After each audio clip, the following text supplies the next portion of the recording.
Aš esu Nerijus, man 21 metai. Aš gyvenu Radviliškio rajone, šitame nuostabiame vienkiemyje. Aš esu tikras kaimietis ir šitom nesigėdiju tikrai.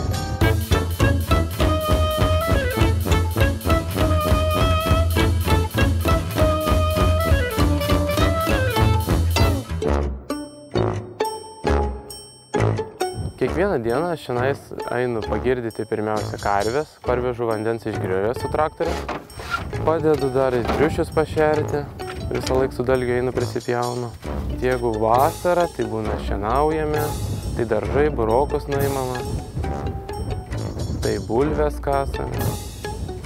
Mano mėgstamiausias darbas ūkyje – važinėti šiek tiek su traktoriu. 10 metų praleidau Šaukutą mokykloje, o po to perėjau Šiaulėnų vidurinę, o po to stojau į Raudondvario profesinę mokyklą. Ten įstojęs pradėjau dainuoti. Vaikystėje visiškai su jo dainavimu nieko nesimokinau. Tas talentas gal paveldėjau iš kokių prosenelių, senelių. Senelis yra irgi grojęs, arba močiutė yra giedojus pagrabose.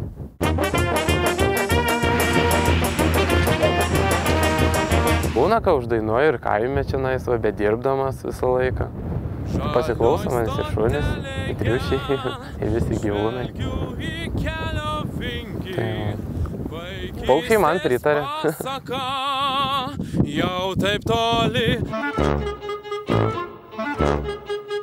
Mano svajonė yra tapti dainininku ir norėčiau tikrai įrodyti, kad 2 minutėse šlovės galima tikrai atėjus paprastam kaimo žmogui dainuoti.